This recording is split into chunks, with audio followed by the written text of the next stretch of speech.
एक विचार करण्यासारखी गोष्ट आहे. सकाळी उठल्यावर नाश्ता करण्यापूर्वी कोणी चक्क 5,000 जोर काढू शकतं का? अरे बापरे, 5,000! आजकाल लोकांना 50 जोर काढतानाही घाम फुटतो. हो ना.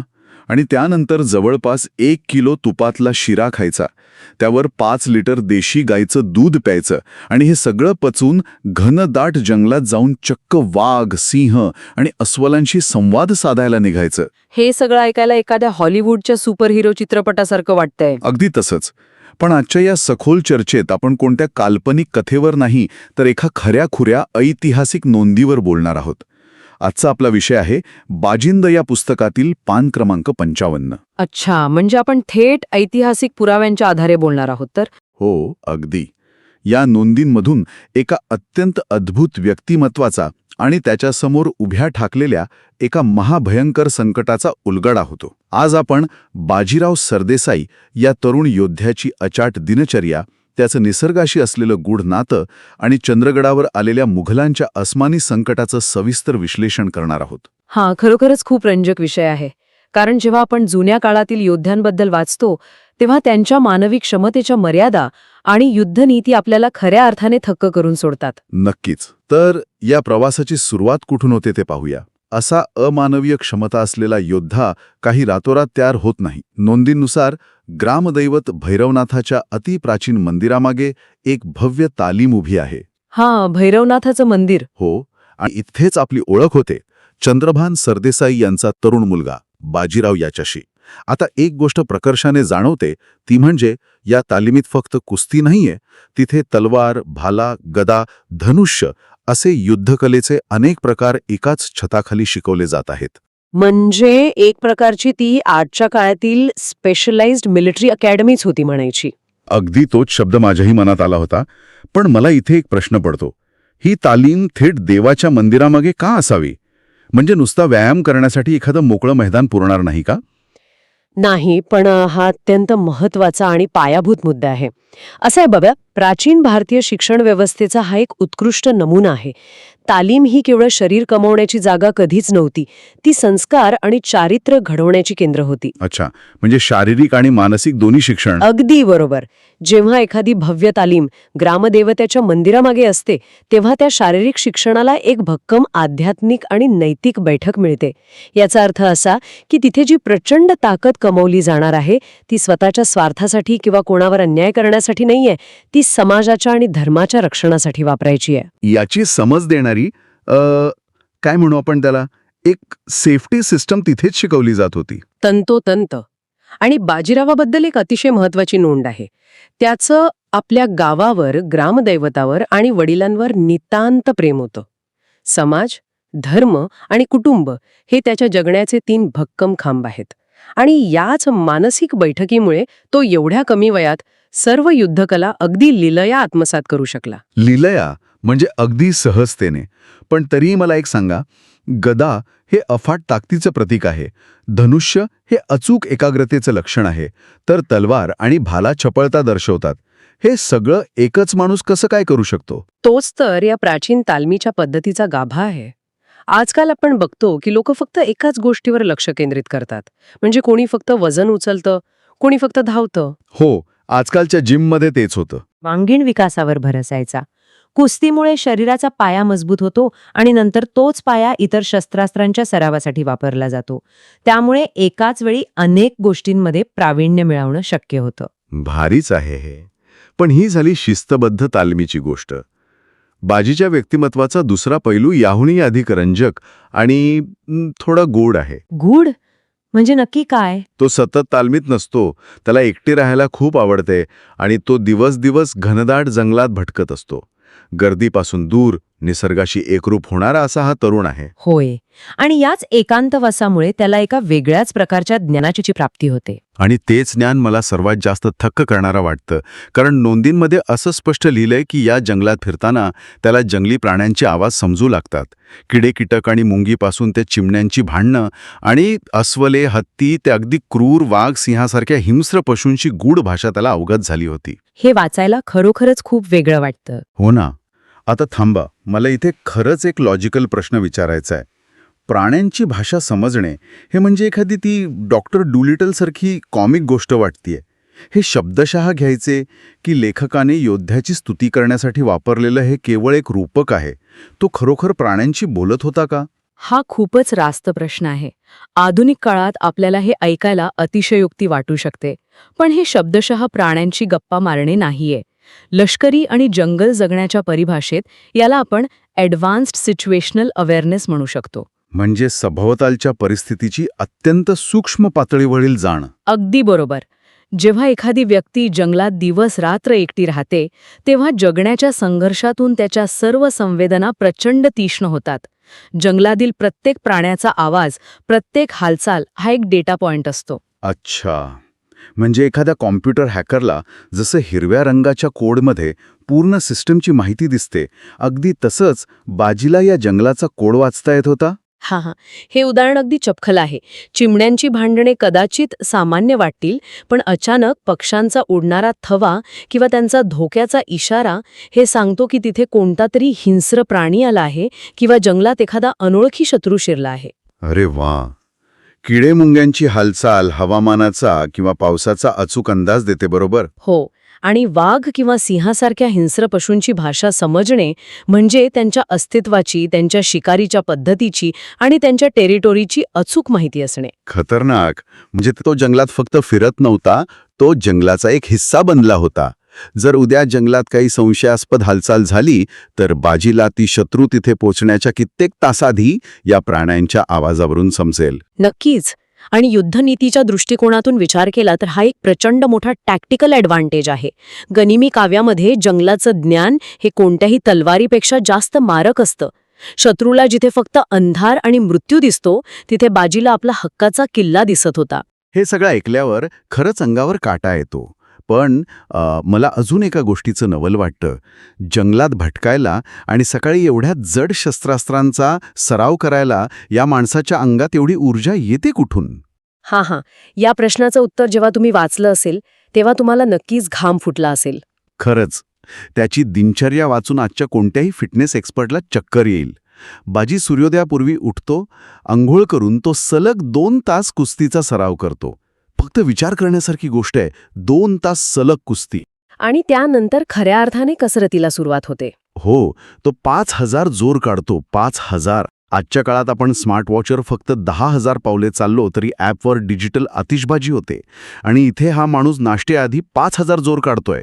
आणि सर्वात मोठी आश्चर्याची गोष्ट म्हणजे एवढं सगळं केल्यावर नोंदीत लिहिलंय की त्याला किंचित दम लागत असे. हे जुन्या काळातील पैलवानी परंपरेचं एक अत्यंत महत्त्वाचं वैशिष्ट्य आहे.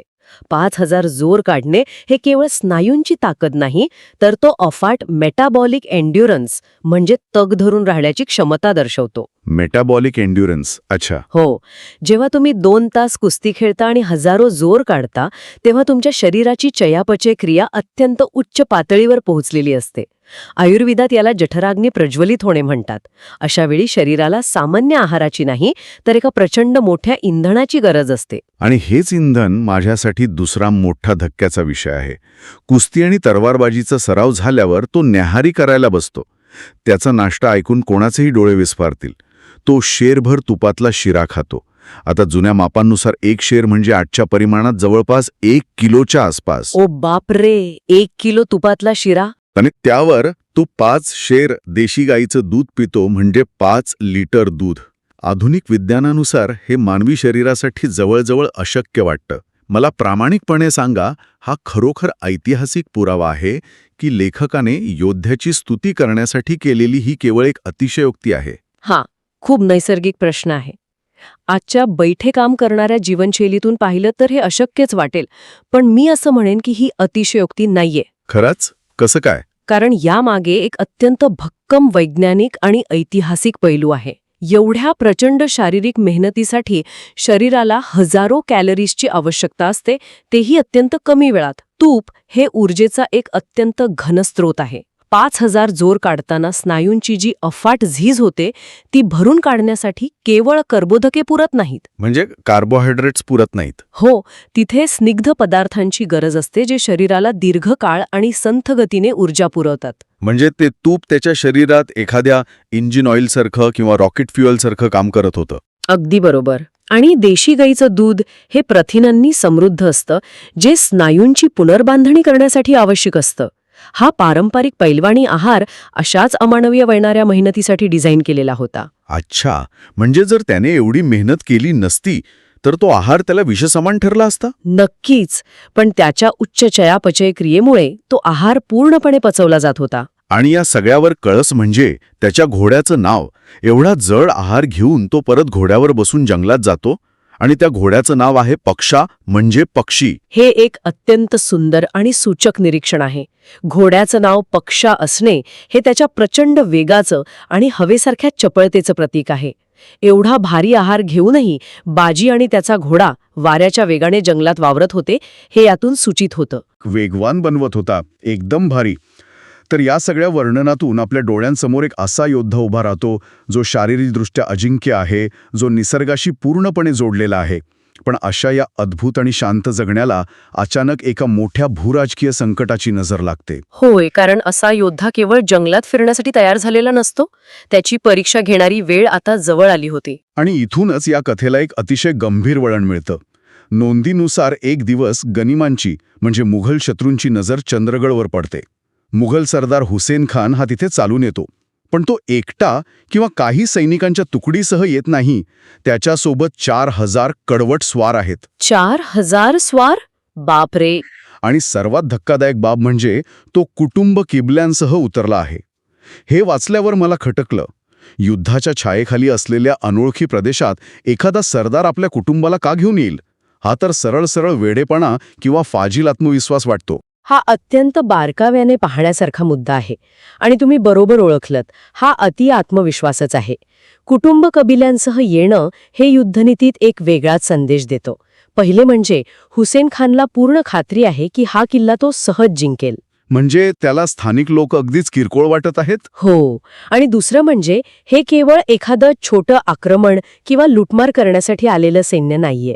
कुटुंबाला सोबत आणणे म्हणजे तिथे कायमस्वरूपी ठाण मांडून बसण्याची, तो प्रदेश काबीज करण्याची त्यांची योजना आहे. म्हणजे ते फक्त किल्ल्या लुटून परत जाणारे नव्हते. त्यांना तो चंद्रगड स्वतःच्या घशात घालायचा होता आणि तिथल्या लोकांना गुलाम बनवायचा होता. पण चंद्रगडच का? आजूबाजूला इतरही प्रदेश असतील ना? कारण भौगोलिकदृष्ट्या चंद्रगड हे एक अतिशय महत्वाचं चोक पॉइंट होतं.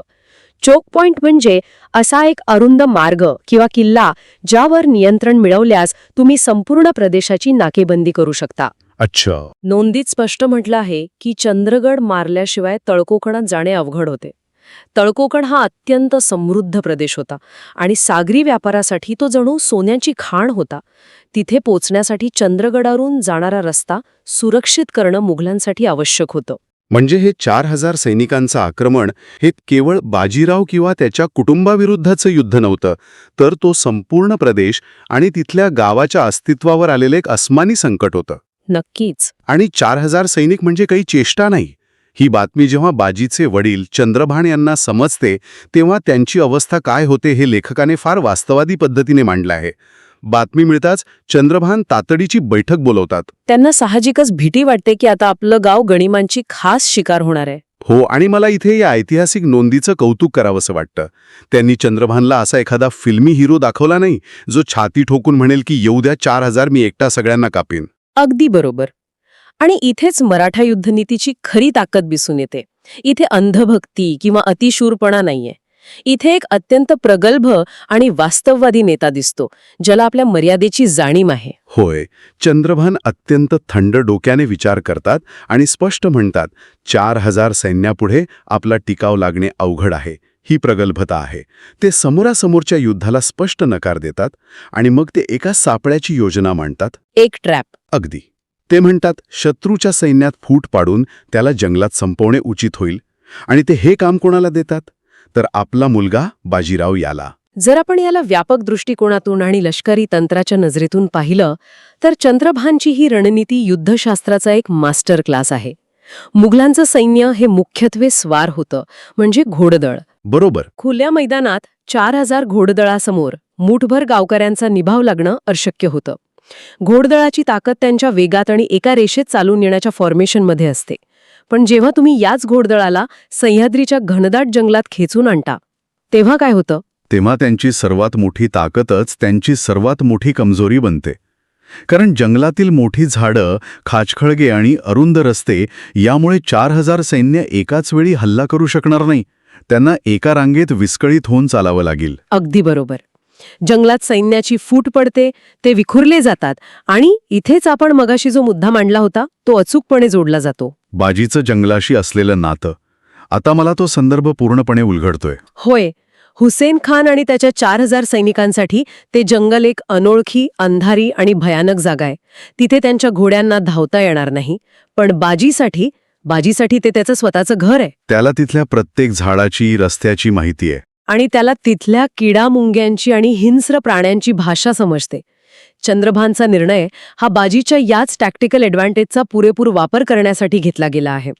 शत्रूला त्यांच्या सुरक्षित कवचातून बाहेर काढून आपल्या सर्वात बलवान आणि त्यांच्या सर्वात कमकुवत क्षेत्रात खेचून आणणे, हीच खऱ्या अर्थाने गनिमी काव्याची सुरुवात आहे. हे सगळं ऐकताना अंगात एक वेगळीच ऊर्जा निर्माण होते. आपण आजच्या या चर्चेत एका अतिप्राचीन तालमीत देवाच्या साक्षीने तयार झालेला अचाट योद्धा पाहिला. दिवसाला 5000 जोर काढणारा आणि तुपातला शिरा पचवणारा, त्याचा अमानवीय पण वैज्ञानिकदृष्ट्या शक्य असलेला फिटनेस समजून घेतला. त्याचं निसर्गाशी, पशुपक्ष्यांशी असलेलं एक अद्भुत नातं पाहिलं. हो, आणि सर्वात शेवटी गावावर अचानक उभ्यालेल्या 4000 मुघल सैनिकांच्या आक्रमणाचा आणि त्याला तोंड देण्यासाठी चंद्रभानने आखलेल्या एका थरारक गनिमी रणनीतीचाही आढावा घेतला. ही फक्त एका योद्ध्याची कथा नाहीये, तर मानवी शरीर, कुशाग्र बुद्धी आणि निसर्ग यांच्यातील समन्वयाची एक महान गाथा आहे. जेव्हा तुम्ही निसर्गाला समजून घेता, तेव्हा निसर्गही युद्धात तुमचा साथीदार बनतो. नक्कीच. पण जाता जाता एक अत्यंत महत्त्वाचा विचार करण्यासारखा मुद्दा आहे. आपण पाहिलं की बाजीला जंगलातील वाघ, सिंह, अस्वले आणि हत्ती यांची गूढ भाषा समजते. ते सर्व प्राणी त्याच्या ओळखीचे आहेत. तो जंगलाचा कोड वाचू शकतो. आता विचार करा, जेव्हा हुसेन खानचे हे 4000 सैनिक आपल्या अवाढव्य घमेंडीसह या अंधाऱ्या, घनदाट जंगलात शिरतील, तेव्हा या होऊ घातलेल्या युद्धात बाजी केवळ एकटा लढेल का? बाप रे, हा विचारच अंगावर काटा आणणार आहे. की हुसेन खानच्या या अवाढव्य सैन्याला बाजीच्या तलवारीसोबतच या संपूर्ण जंगलाशी आणि अंधारात दबा धरून बसलेल्या तिथल्या हिंस्र श्वापदांशीही युद्ध करावे लागेल. खरे युद्ध हे 2 सैन्यांमध्ये होणार आहे की निसर्ग विरुद्ध हे आक्रमण करते? त्या 4000 सैनिकांच्या अवस्थेचा नुसता विचार करूनही भीती वाटते. हो ना. या थरारक प्रश्नासोबतच आणि घनदाट जंगलाच्या गूढ शांततेत दग्गेल्या त्या वादळाची कल्पना करत आजची ही सखोल चर्चा आपण इथेच थांबूया. ऐतिहासिक नोंदींमधून समोर आलेला हा अद्भुत प्रवास ऐकल्याबद्दल आणि आमच्यासोबत जोडले गेल्याबद्दल मनपूर्वक धन्यवाद.